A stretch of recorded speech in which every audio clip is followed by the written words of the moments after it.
All right. Hello there, people of the internet. My name is Udwori Chigero, and this is Political Headache today. Happy Monday. Happy New Week. I am in the studio with Fanya Mambo Kinuthia, and I am very excited. We talked about something about the litter in Nairobi, and you reported to me that something has happened to it. Do you remember? Yes. We are happy. Ile takataka tuliongea kuhusu pale Muslim primary. Yes. Imezombwa. It's been taken away. Completely. Yes.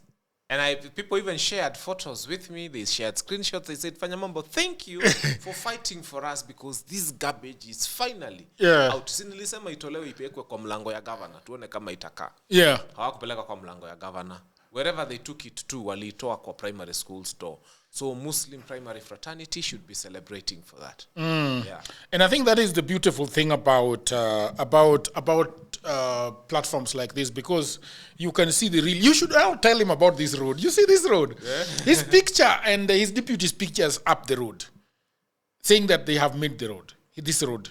But it was and it is very bad for the car.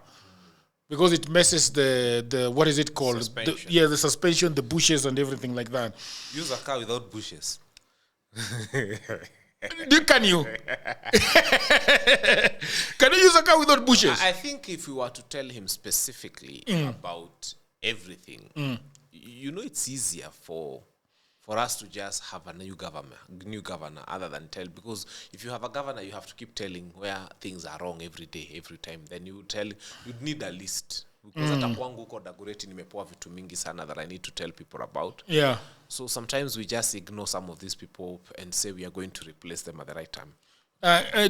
Before we go into people of the internet, we are going to be talking about presidential travel and the kind of money that is splashed on the road or in the cabin. In the air while they're traveling, and whether it is necessary. He has traveled to several places in the last few months. He has gone to China, I think. He has gone to America. He has gone to, and latest one is Ethiopia.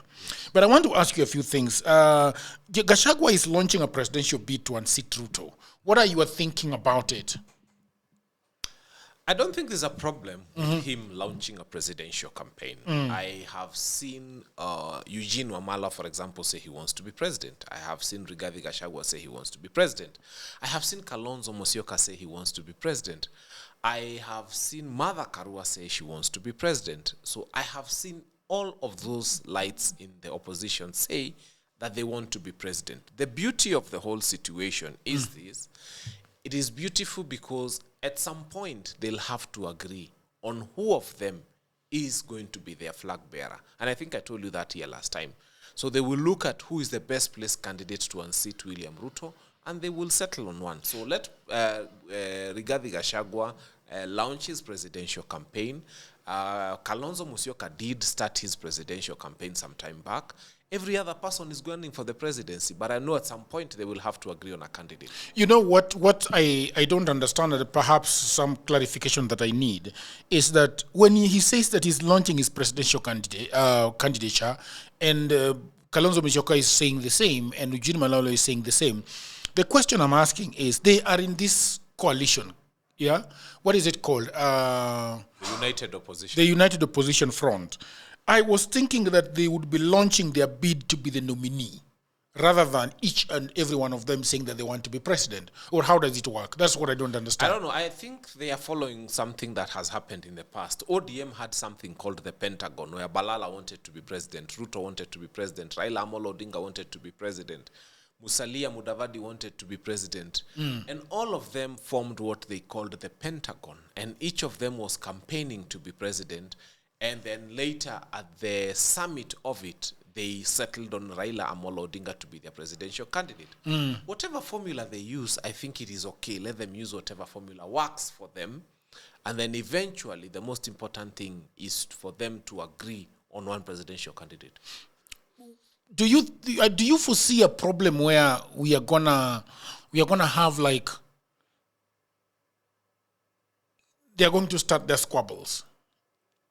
It's normal, it's healthy. I think when you look at even political parties, for example, when you see ODM having their grassroots elections, they are the most violent. There's a serious upheaval. People Do you know right now if you are to hold UDA elections, there would be no violence? Why? Nobody wants those seats. Who wants to be UDA chairman, Dagoretti? Who wants to be UDA, I don't know, secretary here? Who wants? If they are to hold elections, the other day they held elections, I remember, I think when we had floods, instead of dealing with floods, they were dealing with party elections. You would hear somebody has been elected in a whole constituency by 113 votes. And that's the ruling party. Nobody is fighting for their seats in UDA. What has happened to UDA, brother? What has happened to UDA? People are very enthusiastic about UDA. What happened to UDA? I don't know. I have never seen a party fall from grace so quickly and so rapidly. What exactly happened? It didn't fall. It rolled down. What happened? What happened, bro? What happened is bad leadership. That party, you see, it's called UDA. There's a word democratic in the middle. There's been no democracy within that party. Some of the things they've done, if you look at, for example, how they ejected Cleophas Malala, and how they've been running the party. I mean, people are not happy. So people had to leave. And there's no competition there. That's why I'm saying, if there's going to be internal wrangles within the united opposition, it's because there is a stake. There is something. People are fighting for something. If a party that is worth being a party today calls for elections, you will see a lot of heat, a lot of jostling, people putting their resources together, people branding their own personal cars because they know what is at stake in that party. If you find your party, you are planning elections and only, if you come to us, you're doing it in a primary school, and on that day you only see the neighbors' donkeys there, nobody's bothered, there are 53 voters and they were mobilized, really, then you have a dead party. Yeah. Do you think that Ruto is going to vie through UDA? I don't think so. Why would he want to vie through that party? Even him, he knows his party is unpopular. The wheelbarrow is no longer working. So what is he going to get, a donkey? Farouk Kibet once said, and he said it on national TV, the plan is kuvaa kofia ya ODM. I will not be surprised if William Ruto vies on ODM. You're joking. What do you mean I'm joking? How many elected members of parliament does ODM have? 83. Ukiongeza nominated is close to 90. So who wouldn't want to be on ODM? It's the one thing he knows. For starters, if he was to join ODM today, he would have at least 83 members of parliament, for starters. And then he would have the few who will be elected on UDA within the Kalenjin Rift Valley, not the whole of Rift Valley, the Kalenjin Rift Valley, and some other scattered places where people have not yet understood what one term means. So he knows he can get 100 members of parliament, and he can start from there. It is the safest bet for him. If I was advising the president, I would tell him, utapata viti kama 2025 at most if you are lucky. Where? Around the country. And then sasa uongeze easy 80s ODM. So you'll have 120 something. 110 there about. So he should vie on ODM. And currently UDA has how many MPs? Many, but remove the whole of the Mount. No. I'm just asking how many on paper. You see, after this election, remember UDA was the minority. Wakiyo Kenya Kwanza. And then wakafanya ile 1-2-1-2 wakajifanya majority. And then they got declared they are the minority. They are not the majority. So it was coming to, I think, around about 100, and because there are 290 seats, they had about 140 or 143, if I'm not wrong. Then all the others belonged to the to Azimio la Umoja coalition, as it were. So UDA, I don't know the total number of seats that UDA has. I would have to Google. I don't like the party. I don't even like reading about them. The fact that we can have a conversation about a wheelbarrow is really a bad conversation. But all the same, whatever number it is they had, they will have lost a significant number. Because the strong regions from where they got a lot of seats, one was Mount Kenya, two was Rift Valley. And then even in the Upper Eastern, hawakuwa nazo because they had to do a merger with the other parties that were in the Upper Eastern. So now the whole of Central, Mount Kenya, I don't see them capturing even one seat. One, Zioni. So basically, they're about to lose more than 60 MPs. Yeah, before they even start, they're about to lose 60 MPs. Wow. So now, he can't vie on UDA. He would have to vie on ODM if he wants to survive. ODM wampatie Do ticket. you know how that sounds? What? He was a member. You remembered him telling Sifuna to remember that he was a founding member of ODM. He was a founding member of ODM and he was in the Pentagon. So he's just going back home. I don't see why he not. Me, if I was advising him politically, I would tell him to vie on ODM. So that is if declare him the candidate. ODM. Yeah. And then they give him a running mate. Gladys Wanga. I don't know who they will, but let them give him a running But who would you give if you were the president's advisor? Of course, I want him to fail. No, but if you are his advisor, you are his no, you are his advisor, bro. You are his advisor. Sometimes you can advise someone to fail because it's healthy for the he's nation. Paying you, bro, to advise him. What? He's paying you to advise him. But you see, either way, he's going to fail. So I would advise him to vie on ODM, and that ODM give him a running mate. Whoever it is. Yeah, President William Ruto has reiterated his plan to build a larger and permanent place of worship in State House, Nairobi, despite a legal hurdle. What do you think? He still wants to do it. Yeah. I'll explain to you something. President William Ruto has just come from Ethiopia. For your information, Ethiopia has just built the Grand Renaissance Dam. That's a game changer in Ethiopia. Our neighbors, Tanzania, at their coastline, are building a serious plant to be able to start generating LPG. They want to be able to start containerizing LPG in Tanzania and to make the cost of LPG for Tanzanians cheaper. Kenya is building a church at State House. Uganda right now is in the process of building a pipeline from Tanzania, and it's a very long distance. Wameona Kenya tunawasumbua. From Tanzania, oil yao iko inatoka Tanzania inaenda Uganda. And Kenya is building a place of worship at State House. Are you saying that is the only thing that Kenya is building currently? And avoidable houses. Affordable? Avoidable. We can avoid them. Why would you avoid the houses? The houses are for people who are not able to afford. No, that's a raid on our pay slips for nothing. Explain. Let me tell you. My friend, the bulk of the houses in this country, if not 98%, were not built by government. Why do you want to make... When this government came into power, the cost of cement was about 600 shillings. Now it's 850. Why make cement expensive and then start building houses for us? Lower the cost of building materials. Kenyans will build their own houses. If you look at a standard iron sheet, mabati, the amount of duty and taxations on that mabati is what is making it unaffordable. Then you tell us you're building affordable houses. They are avoidable. Simply lower the cost of building materials. Reduce the amount of government tax on building materials, and we shall be able to afford our own houses. Why do you think houses in Kilimani for the Chinese are becoming cheap? Because the bulk of what they are buying here is just the stone, the ballast, the sand. Every other finishing material they're importing from China. They bring them in containers because it is cheaper there than here. Lower the cost of building materials. Kenya will build their own houses. You can't be saying that you're coming to make for us affordable houses. Na nyinyi ndio mulifanya simiti ikuwe expensive. The amount of cement that goes into a simple 2-bedroom house is a lot of cement. So reduce taxation, if you ask me, reduce taxation on all building materials and watch Kenyans build houses. Steel, iron sheets. Yes. So let's not have a conversation about those houses. His Excellency William Ruto, accompanied by Deputy Kithure Kindiki and other leaders in Wajir County for the development tour.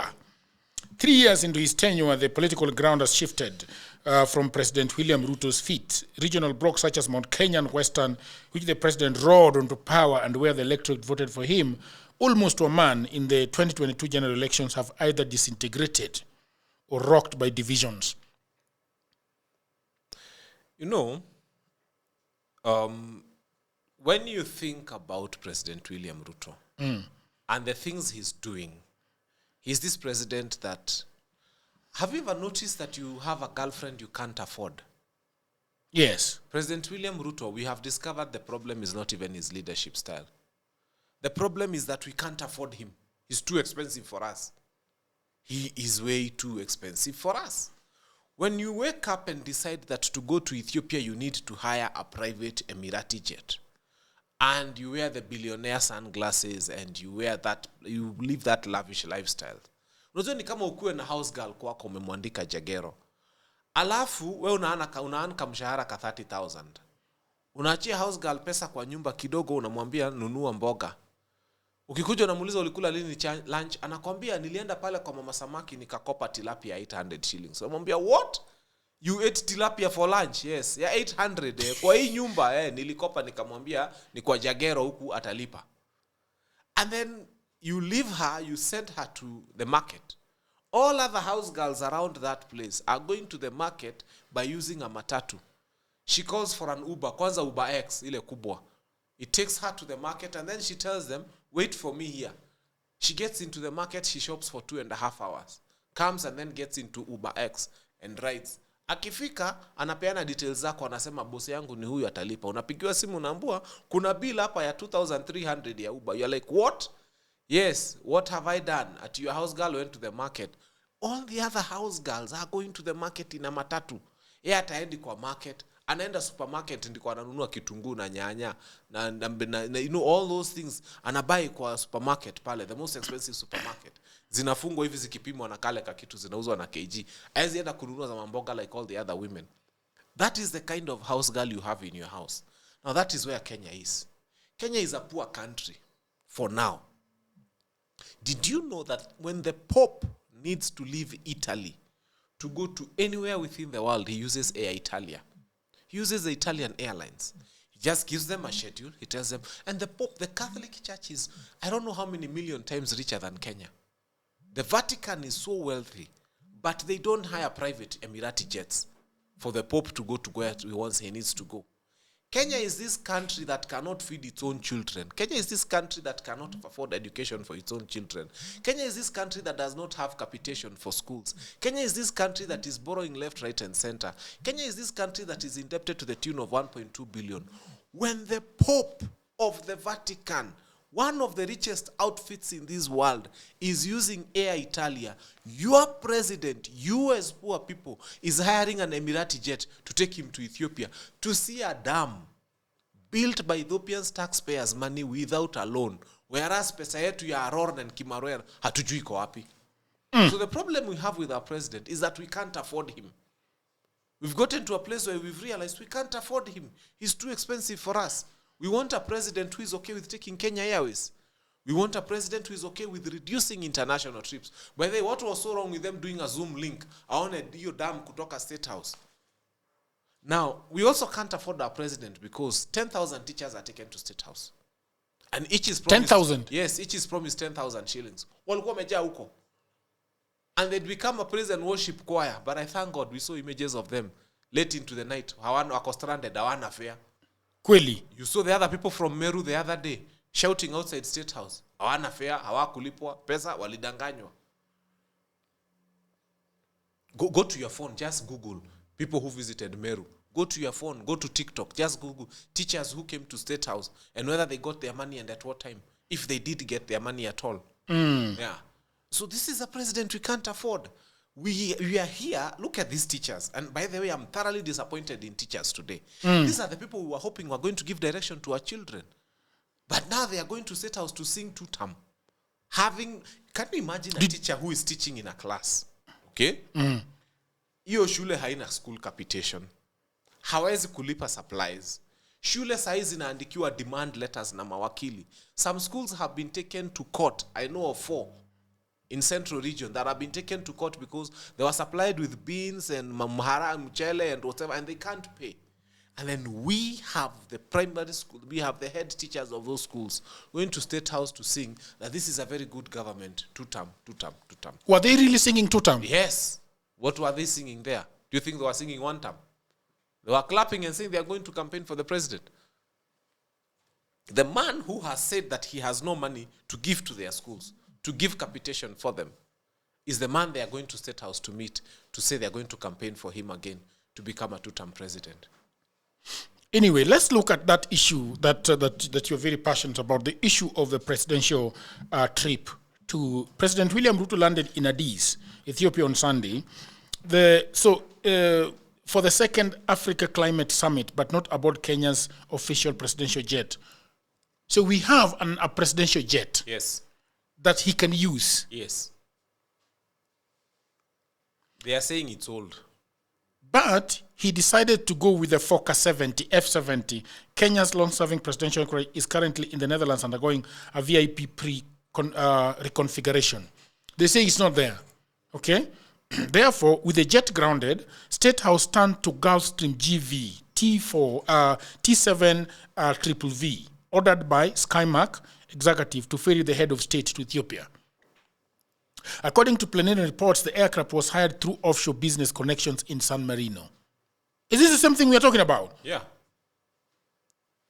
It's English that even Kenyans don't understand. Yes. Yes. Which one? Which English? All that San Marino and all those F, whatever F. Hey. Yeah. The only F things we know are words that we use to curse the people we don't like. The jet belongs to Skymark Executive, a private aviation company that recently expanded its charter fleet with the induction of a 25-year-old Gulfstream GV. So this thing, it boasts a range of 12,000 kilometers. It has got a luxury recliner seating, private suites, and high-end cabin configurations. It is estimated to cost 1 billion. Mm-hmm. Yeah? Yeah. And it was costing how much per hour? 4 million. Yes. I mean, our president should be traveling safely. To where? To Ethiopia, to anywhere. For what? Was the Tanzanian president in Ethiopia? Can you tell me exactly? Was the Ugandan president in Ethiopia? Was the Rwandese president in Ethiopia? Why are we the people who are traveling so much within the region? Was the South African president in Ethiopia? Was the Namibian president in Ethiopia? Was the Chad president in Ethiopia? Was the Egyptian president in Ethiopia? You guys are broke. You are poor. You can't feed your own children. School capitation is 3 billion per year for 10 million children. State House allocation is 12 billion for one loss-making outfit called State House. It's a loss-making outfit. Can you give us the numbers again? The 3 billion and the 12. When you go to Parliament, Parliament allocated 12 billion shillings for State House expenditure for this year 2025. 2025-2026, State House was allocated 12 billion. The same parliamentarians, they moved to Parliament and passed 3 billion shillings for school feeding program for our 10 million children who are in primary schools. So if you take 10 million children, take 3 billion. A billion, viewers, a billion has 9 zeros. So just put 3, then put 9 zeros. Okay? After that, divide by 10 million children. And then let us imagine they are not in school throughout the year. So let us just imagine they're in school for 200 days in the year. At a C365. So just take 200 days. Yeah, so you've taken 3 billion, you've divided by 10 million, then divide by 200 days. Each school-going child has been allocated 1 shilling to eat per day. So you come at a part see 1 bob. Kweli? So you chukua calculator, so you kona hapa sahi. Unajua means, hey. Chukua 3, weka 9 zeros. Nichukue, where is the calculator?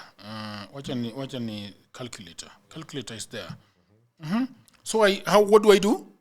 Take 3 billion, divide by 10 million. So I get the math. Yes. It's 300. Huh? It's 300. 300 shillings. Shillings. That's for 1 child for 1 year. Okay. So let's just assume this child goes to school for only 200 days in a year. Oh, this is per year? Yes. It is there in parliamentary records. Google on your phone. How much was allocated to free primary education for feeding? So this is 300 per child per year? Yes. So mtoto mmoja, so you divide by 200 days. Wonder how much is allocated to 1 child. My friend, you're joking. 1.5 shillings. Yes. So a child is supposed to eat 1 shilling per day. Yes. Inanunua nini? And then there is a loss-making institution. Now, take 12 billion. 12 na 09. Okay, unajua wewe ndo unanipatia hii hesabu. State House. Now, 12 billion is what has been allocated to State House. State House. Now, divide that by 365 days. Divide that by 365 days. Yes. 65 days. How much is that? It's 32 million per day. Yes. But it gets even better. I want Kenyans to go to your phone just right now and see what the controller, not the controller of budget, the Auditor General said about State House last month. She said State House withdrew 4.2 billion for travel and leisure and whatever and entertainment in 36 days. So take 4.2 billion. 4.2 billion. 4.2 billion. Yes. Tell me the zeros. 4. A billion has got 9 zeros. Point Never 2. forget. 4 and then put 9 zeros. Okay. 1, 2, 3, 4, 5, 6, 7, 8, 9. Divide by 36 days. I did it wrongly. 4. I want you to put 9 zeros. Yes, I did it wrongly. Let me 4.6. So 46? No. Kenya, the Auditor General told us that State House withdrew 4.2 billion to spend in 36 days. Okay. Yes. 4.2, I write 42, and then 42. How many zeros? No, you write 4, 2, then 9 zeros. 4, 2, then 9 zeros. 1, 2, 3, 4, 5, 6, 7, 8, 9. That's 42 billion. I remove 1 zero. I want to be very fair. Okay, yes. Divide by 36 days. Divide by 36 days? Yes. Oh my God. Should be about 85? No, it is 116 million. Yes. Yes, 3.6 billion for travel in 42 days. So get this right. Take 3.6 billion. Usichoke, my brother. Yes. Sitachoka. 3.6 billion. Yeah. Because we like being factual. And we're not cutting because we are correcting ourselves. It's actually on the Business Daily on the 2nd of September 2025. Okay. It was a headline on the Business Daily. State House spent 3.6 billion for travel and meetings in 42 days. So, 3.6 billion in 42 days. Yeah, 3.6 billion. Yeah. Divide by 42 days. Divide by 42 days. Yes, let's get it right. That is 85 million per day. And it is for travel and meetings. So 42 days, your State House spent 3.6 billion. They were spending 85 million per day. On what? Now, let me explain to you. Let's imagine you have 85 million there. Yes. Kuna watu believe you nonsense, upuzi, rubbish, empowerment. So let's just take the 85 million which you have there. One nice boda. Ile inaitwa boxer ni 150k. Abu divide that by 150k. I show you something. Divide by 150k. Yeah. What State House is spending in one day? 150k. That is 571 borders. So if State House was keen on empowerment, they would buy 571 borders per day. If that is their understanding of empowerment, wangekuwa wananunulia watu boda wawapatie, ingekuwa 571. Now multiply by the number of days. They did that in 42 days. They were spending 85 million per day for 42 days. So multiply that 570 borders times 42 days. Times 42 days. That is 24,000 pikis. So if this country meant well, if they were serious about empowerment of young people, and they have already showed us that their icon of empowerment is a boda, because they think you throw a boda at every. Hata ulizi wali soma nini boda. When PhD boda. Why boda though? Why is it why they are also talking about boda? I won't answer you. I'll tell you this. Okay.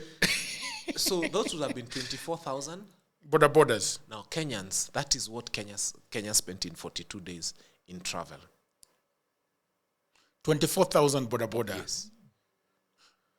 I hope that you are enjoying that episode, people of the internet. You know, everybody says there is no job, and that is true. Also, that was me 10 years ago. The problem is that everybody is trying to get a job in their own town, in their own city, in their marketplace. They ask friends for jobs, mothers call uncles, uncles call fathers, but there are no jobs, right? Let me tell you what no one is telling you. Jobs migrated online. What I actually mean is there are many, many jobs around the world and there is no one to do them. I have worked for a long time online, I think more than 10 years. I work for Americans, I work for Europeans, I work for the Chinese, the Australian, Canadians, the Ugandans, name all of them. And last year, I had a eureka moment. I said to myself, you know what? I should compile what I have been doing for the last 15 years. So in 2024, I wrote a book called Gold Mine, 18 Side Hustles for Africans. And it sold a lot of copies. In fact, I was going for, sometimes I was receiving 500 orders in a day.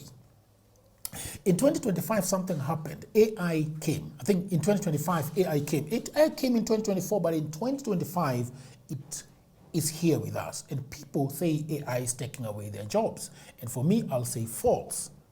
There are actually AI jobs. Now, mimi ni nani? I created more jobs.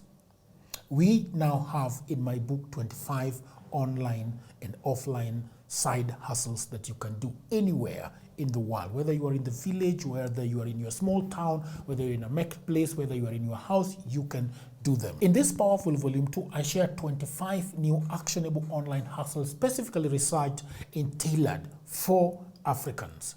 My new book provides clear step-by-step guidance, drawing from my extensive experience and research, including the mistakes I have made and lessons I have learned over 15 years in this online job market. You can become an executive assistant to busy folks in Europe, America, and Canada. You can also get paid for tasks like watching videos and taking online surveys. There are many of them and they're in my book. You can also build a business as a virtual assistant, start an e-commerce without a shilling. You can also become an affiliate marketer or an online English tutor. And you can also do tens of AI jobs, and they're all in these books. If you have a job, that is fine, but I know around you there are so many people that are always looking for jobs and at home watching Netflix. Buy this book for your brother, for your sister, for your mother, cousin, husband, who is back at home all day, all night watching Netflix. Okay? Buy it for your friends. That friend who is always asking you for cash, you can buy this book for them. All the information is in the description below. You can also inbox me, you can WhatsApp me, or you can go to my website, which is oduorjagero.co.ke. The book is only 1,000 Kenya shillings. Or if you're anywhere around the world, the book is $10. So thank you very much. Back to programming.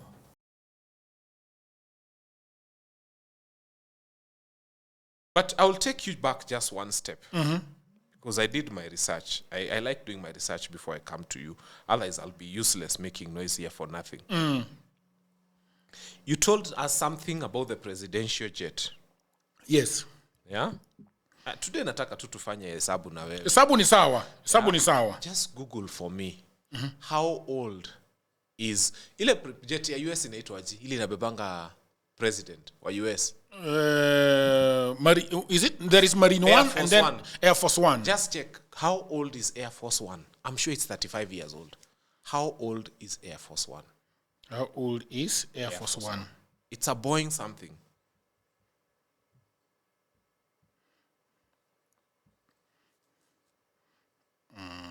It's over 40 years old. Now, It was launched in 1982 Kenyans, when I was born. the superpower of the world's richest economy, has a 40-year-old jet dedicated to their president. Hii yenyu ilinunua 1985 when Moi was president. Munaambua it is too old. They want to ground it. By the way, they want to spend 10 billion on a new jet for the president. No. I want to repeat that. The Air Force One, I'm glad you Googled on your gadget, not mine. Hata uko nyumbani, Google on. That jet was launched in 1982. Na bado ilibeba Obama, one of the most valuable presidents. Sijasema kuna wengine sio valuable. Ilibeba, sahi inabeba Trump. That jet is 40 years old. 1982. 1982. So it is actually 43 because we're in 2025. It is 43 years old. So what is this nonsense that we are being entertained to be told that our republic, our jet that was supposed to carry our president is too old? Hata Americans wakitusikia wanatuchekelea. If Air Force One was launched in 1982, mbona sisi wa Afrika wenye hatuna pesa tunaenda kununua those expensive jets? We need help and we need new leadership. They're saying it is being reconfigured. What? The jet. Who said it has a problem inside? Unajua unaingia kwa ndege ya Emirati ya 2020 na unataka jet yenu ikae kama hiyo ya Emirati ya 2020. Why are you reconfiguring it? Why don't you just stop traveling around the world? Your country is broke. I mean, our counterparts in East Africa are not roaming the world like that. Surely, we are not. Now it's perplexing. It's very perplexing. Yeah. Can you tell me what the president was doing in Ethiopia? He had gone to see a dam, amongst many other things. Na hiyo dam, the Grand Renaissance Dam, it's one of the biggest dams that will change how Ethiopia does its agriculture. Is it the one they have been fighting over with Egypt? Yeah.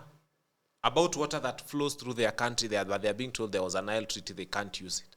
So they built one. Na sisi tuko na Lake Victoria hapa, na most homes in Kisumu don't have clean water. Siko hapo Lake Victoria. It's true. Yeah. The Ethiopians have done their thing. Sasa sisi tungekuwa tuna invite president wa Ethiopia na Tanzania na wale wengine wakuje tukilaunch Aror and Kimwarer Dam. What happened to Aurora and Kimwarer Dam? Do you know? No. Who knows?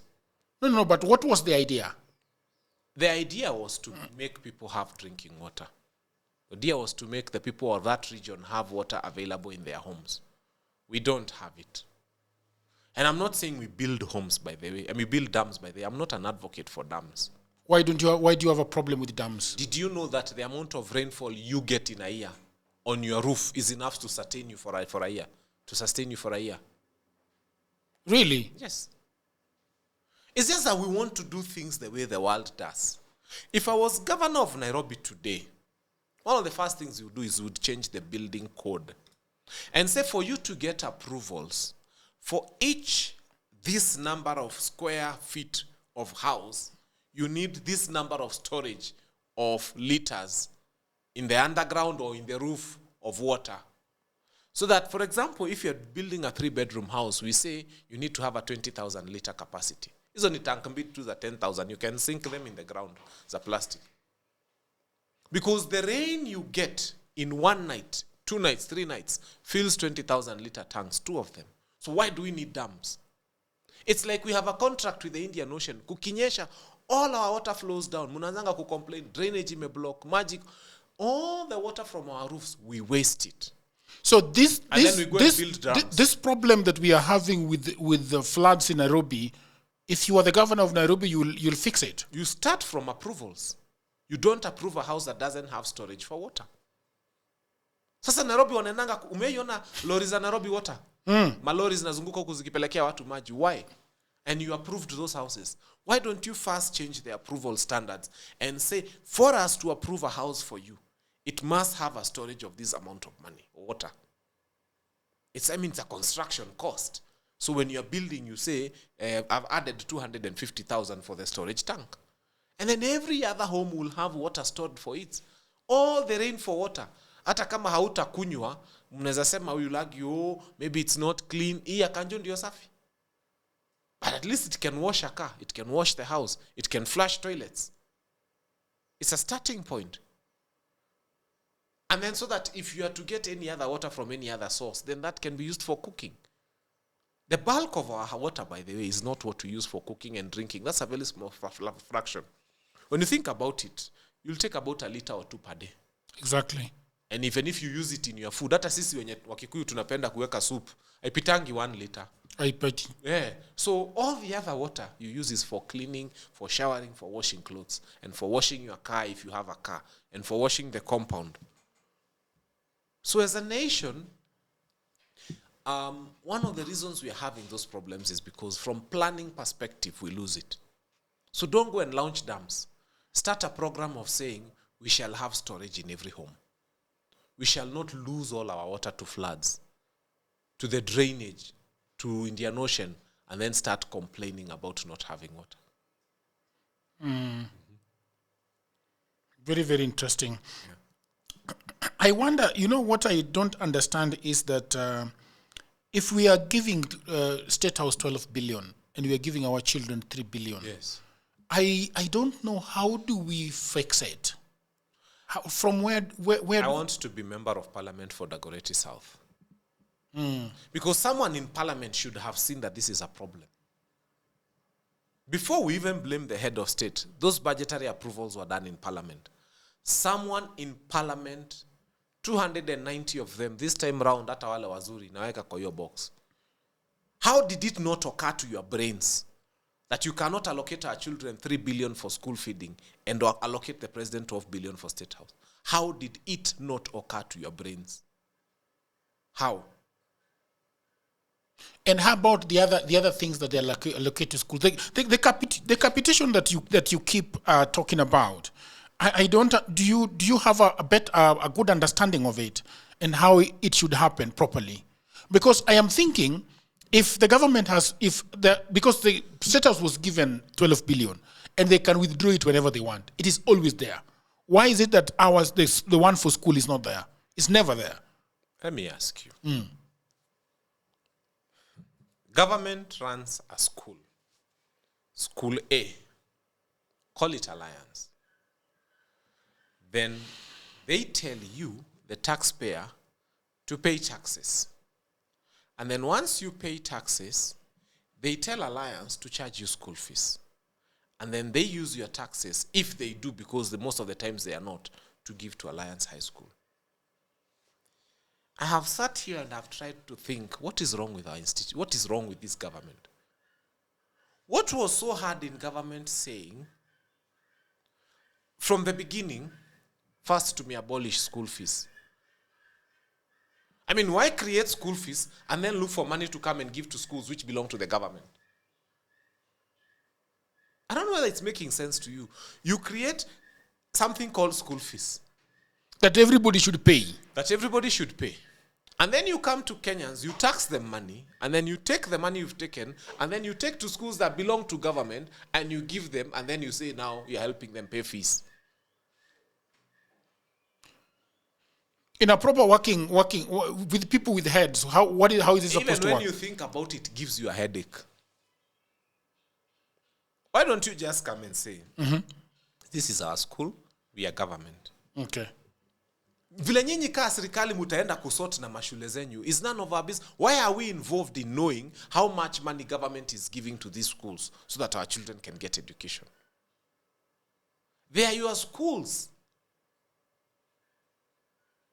Put money there. Sisi tulete watoto wasome. It's a lot of melodrama for nothing. You are saying that we shouldn't be paying school fees. Why are we paying school fees? Jegero, I told you something. Yeah. I once went on a TV show and spoke passionately about bursaries. And Can you remind me of what you said? On the 30th of January 2024, there is no older video. I was the young person who went on a TV show and said, MCA akona bursary, MP akona bursary, Senator akona bursary, Women Rep akona bursary, Governor akona bursary. Do you remember that conversation? Ili trend sana hii Kenya. Can you remind the people? Why can't we amalgamate all this rubbish that we call bursary and put it into one basket and then make education free for Kenyans? People say, Fanya Mambo, you have fantastic ideas. I thank God and I celebrate the senator for Kiambu, Karango Wadhangwa. He went to Senate and passionately delivered the same thing. And Senate in their computation said, wait, we spend 80 billion on these things called bursary. In the month of August, and to be precise, on the 23rd of August, 2024, the Speaker of the National Assembly, Moses Wetangula, said that actually from where we sit, Kenya spends 104 billion on this thing called bursaries per year. Contrast that with 10 billion sent to high schools and 27 billion sent to primary schools. How much do we spend on capitation to schools? About 27 billion per year. How much do we spend on bursaries? 104 billion per year. Now, what we waste on this takataka called bursary can educate our children for 4 years. As we speak, because of what Fanya Mambo said on a TV show on the 30th of January 2024, the Speaker of the National Assembly has created a committee. It was created on the 30th of April 2025, headed by one Junet Mohammed, to discuss Fanya Mambo's idea. What are they discussing? How to amalgamate, how to consolidate, how to abolish this nonsense called bursary. Show me an older video of any Kenyan speaking about bursaries and explaining venye MCA akona bursary na governor. There isn't. I brought that idea. And now there is a committee of 13. Yani nime create committee. Kwanza wanakula pesa because of my idea. Because wanapeangwa committee sitting allowance. There's a committee of 13 today discussing how they are going to amalgamate those bursaries. If it was a worthless idea, it wouldn't be happening in Parliament today. So can we make education free? Parliament is discussing it. And I pray that my contribution to this country becomes making education free. Can you imagine if education becomes free? Do you know how much money parents are spending on school fees every day? Every day. Mtoto mkona harambe, mkona nini. If you have a child in a national school, it's about 60K. In an extra county school, it's about 45K per year. Do you know 60,000 ikibaki in a household somewhere in Nyamira? 60,000 remaining in a household somewhere in Nyandarua. That's a cow. Enye itakamuliwa maziwa ilete pesa. Kwetu is a bit more. Ours is about those long-horned ones, which will cost about 20,000 per cow. So that is 3. You have 3 cows when enye unakamua. So can you imagine what we are doing to this country by making people pay fees? And then we take money, we scatter it into funny bursaries that make MPs demigods. Wanapeana to checks for 2,000, 3,000. Na munaambua mukiu the whole day. Kwanza musikize nonsense ya MP. Alafu later jioni 6 mpewe checks. Kuna mmoja hata sita mention. Alieka tent ya 5 million kupeana checks za 3,000. Si munamjua, he was trending the other day. Mtasema namchukia because I'm vying against him. But it was all over social media. Sometimes even the costs of setting up these things and that is John Kiarie. Hiyo sasa ni nyinyi mtaenda kufind out. But that's what we are saying. It's ridiculous. So this tent gun in a 5 million. Who knows? I like the fact that Kenyans know these things and they look at the records and they share. I tell people, tell me one thing I said on TV that was a lie. Go Google, go search, go do your ChatGPT, go do your Perplexity. Go search wherever you like searching. You'll come and say Fanya Mambo spoke the truth. Because I'm not an empty debe. I don't speak if I don't research. But now the question is, what will now happen to the issue of education and the issue of teachers as we close? Nothing will happen. Teachers will be taken to State House to sing tutam. Education will continue being a sham. I can imagine the cost of ferrying 10,000 teachers to State House, because I'm imagining they did not go there on their own accord. I told you, again, Chegero, why we are not doing so well as a country is because sometimes we think we need big projects. Imagine we don't. You know, Kenyans have always thought about income-generating activities. I have not heard Kenyans talk about money-saving activities. You know, the other day, your president promised Kenyans, kama mnakumbuka, kutakuwa na gas ya 300. Remember that promise? Yes. Do you know why it never happened? Because he was thinking of how we are going to import gas and buy gas. If I was president of the Republic of Kenya today, I would be discussing something as simple as biogas. In every rural home, na ukipita sana utapita 3 homes, there's a cow. True or false? Yes. And that cow has got cow dung. And those cows can produce biogas. What Kenyans have not had a conversation about, and it is happening in the world, is how to containerize biogas. It is free, but you can containerize biogas and you can sell. In fact, in some places, it's put in things that look like balloons. Unajua biogas ni gas unacheza nayo tu. And if you professionalize it even more, you can put it in mitungi kama hizi za gas ya kawaida Kenya. Then now you have the gas for 300 bob. But why am I saying that? It's because when you take it a notch higher utoke kwa ng'ombe, you copy Sweden. Unaona ile la Ruai? Siwe jinanuka. Sweden, that is a biogas containerizing plant. They containerize their biogas. And you know what? It is used for running county vehicles. Hizi malori zote mnaonanga za county size ingekuwa zinatumia biogas ya Ruai. What do you mean by containerizing? You put it in a container. The sewage. Biogas, not sewage. But you use sewage to make it? Yes, human waste in fact. Nyumbani mnatumia cow dung. In the cities, Sweden is using the human waste and containerizing it, putting it into containers and cylinders. And then it is used to run county lorries, county buses, and so on and so forth. Sai mnalia Uber drivers wanaumia. Na drivers wa Bolt and all these other taxi hailing apps because it's very expensive for them to buy fuel at the market rates. Na kuna trip ya 180, ya 260. Unazionanga hizo trips. How do you make life possible for them? Yes. How do you make life possible for them as a country? You know, many of them have switched their tanks. They're using gas. You see, even you have gas petrol stations now. They're using gas because it's cheaper. Now, what we would have done as a country if we were using common sense, and I like using that term, is we would have been using the human waste that we have and containerizing biogas out of it. Sweden is using it to do lorries, so don't tell us it can't be done. They are using it to do buses. Iyo biogas sasa inatumika huko, and it is cheaper by far.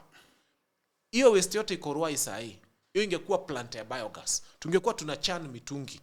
Hizo mitungi, mtu wa Uber anakuja anachukua, anaweka kwa gari yake, iyo waste yenyu ndiyo anatumia. But they've taken it a notch higher. Kama umewahi kutana na fertilizer inaitwa Milogranite, Lystegro, Crystal Green, na dried bioslurry from Bangladesh. Let me not spoil your day. But what those guys did, walienda kwa Ruai yao. Ruai yao. Wakatumia hiyo kitu yao yenye nyinyi ya muhitaji mnapeleka huko Ruai. Wakatengeneza biogas. Venye biogas walitengeneza wakatumia kuendesha magari na pikipiki zao na Uber zao na nini zao na county lorries. Alafu hii sludge yenye ilibaki wakatengeneza fertilizer wakaiturn into pellets. It is very good for the farms. So if you've used any of the brands I have mentioned, then it means that you as a Kenyan are waiting for people to do their thing and then use their thing. Now you're importing their iyo. That's what you're importing. And saying fertilizer tunaweka fertilizer ya mzungu. Nani hiyo. So let me just say Kenya walichukua pesa. They said last year, okay, actually the year 2025-2026, Parliament reported in May. The State Department of Public Works required 336 million for the recurrent operations and management of the Ruai Siwa. So we are spending 336 million to manage. What does that mean? Recurrent expenditures. Ya Ruai, sewage, uko, 336 million. Whereas common sense using nations are getting money from their sewer plant. Sai Ruai yetu, tungekuwa tuna containerize biogas. Na hiyo biogas, tungekuwa tunapatia watu wa taxi hailing apps. Wangekuwa wanaendesha gari wakitumia nini hiyo kitu yetu yenye hatutaki. Na inafikisha watu destinations, so hakuna loss. Alafu, the slurry that remains, instead of ile fertilizer ilikuwa na donkey shit, sasa tungekuwa na fertilizer kutoka Ruai. And after all, mkikataa, kuna zile mna import and have given you brands that are from those sources anyway. Kenya would be rich. So Ruai is not supposed to be an expenditure. It's supposed to be an income. The sewer plant, Dandora, the garbage site, is not supposed to be an expenditure on the part of the county. Look at how much they allocate for running the Dandora dam site. Dandora is supposed to be a source of income. So before Kenya goes into mega projects like housing, let us ask ourselves, what are other nations doing with waste? There are nations that are making money out of their waste. From houses, from toilets, from bathrooms. Everything you can call a waste. In 2025 is an income generating activity for nations and for governments. There is a reason why the government wants to expand, to spend and not to, do that business of getting income. Because of what? Because of contracts. But you see now we have to get to a place where selfishness has to end. Ukisikia mtu ameiba bilioni 5, what's going on in his head? Because that's a madman. Jagero, a billion, is 9 zeros. 9 zeros. Mm-hmm. Okay? This 3, 6, 9. If you divide this a billion by 365 days, you'll see how much you'll get. It will be about 20 million per day. No, sorry. A billion divided by 365. Nisaidie hapo, please. So, 5... In fact, take a billion, divide by 50 years. Take a billion, divide by 50. 50. Divide by 50? 50. That's 50 years. Yeah. You get 20 million. 20 million. Good. Now, divide... So we've taken a billion. We've decided to divide by 50. 50 is years.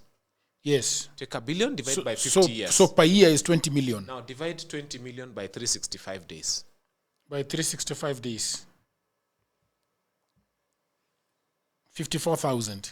You told me you were born in 1982. Yes. Makes you 42 years old. Yes.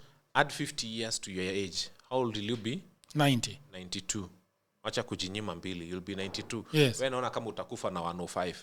Aya, you'll be 92 years old. Can you imagine?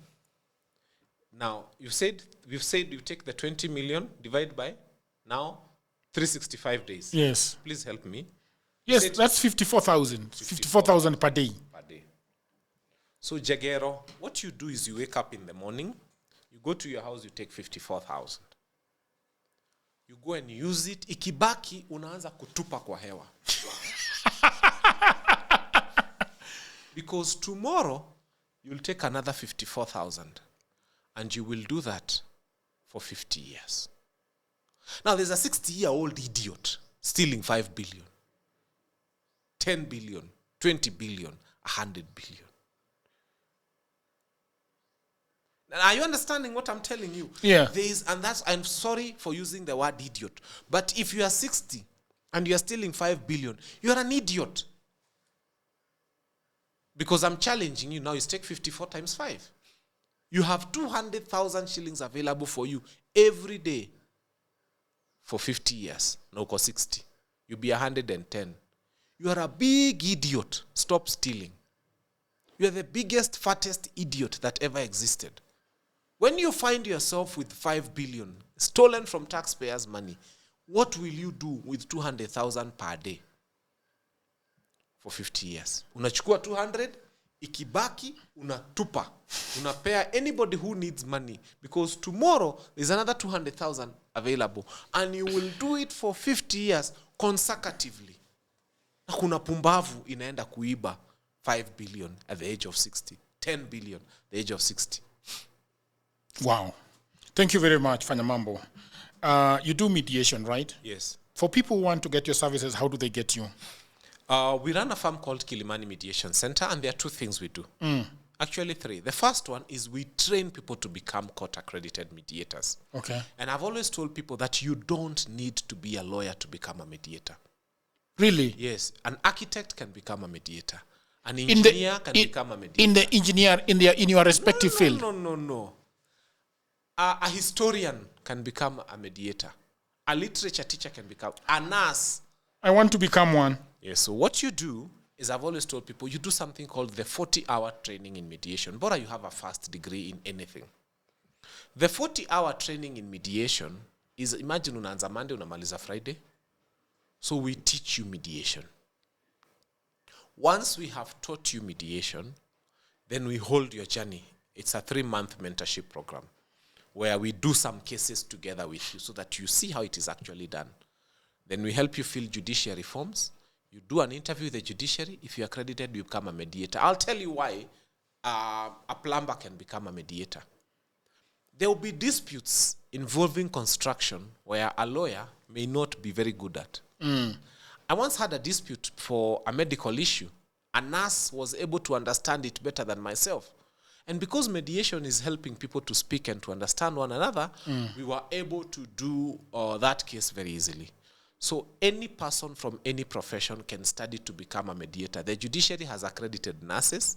The judiciary has accredited doctors. The judiciary has accredited engineers, architects, teachers to become mediators. Anybody who has a first degree can become a mediator. That is for court-annexed mediation. If you want the court to start giving you cases to resolve on their behalf and they pay you per case. But if you want to become a mediator who is not doing court cases, you're doing private cases generally, anything after Form 4, we can teach you mediation. Thank you very much. And that is for the training. Then the number 2 thing we do is we do mediation itself. If you have a dispute that you feel this dispute has taken too long in court, we can help you. Or you feel it's a dispute that shouldn't go to court, we can remove that dispute for you and help you to resolve it out of court. And most, finally, is that we mentor those who've already been trained in mediation to become court-accredited mediators. Okay. Yeah. And how do they get you? Our numbers, our office numbers is 0746 859 046. We have a class coming up in October, between the 6th to the 10th of October. It's just 4 or 5 days, Monday to Friday, 6th to 10th of October. 0746 859 046. Come to Kilimani Mediation Center. Let us teach you mediation. Yeah. Thank you very much. I think you really know how to speak, and I think you being a mediator and teaching other people is a great thing for the country. Maybe we should mediate between Kenya and the government. Mediation is for the willing. Thank you very much for joining. We have just crossed we are almost 15,000 subscribers in 4 months. Wow. Awesome. At Political Headache, and our stuff is going viral. Mr. Kinuthia is always going viral on our videos. So consider subscribing. Hit on that notification bell so that when we have Fanya Mambo, we have agreed with Fanya Mambo that he will be here every week to talk about issues that are affecting our country. So thank you very much, Mr. Kinuthia, for agreeing. You like being called Fanya Mambo, still? Yes. It's an honor to be here anyway. Right. Yeah. So thank you very much. Until another episode, bye for now. Thanks. Thank you.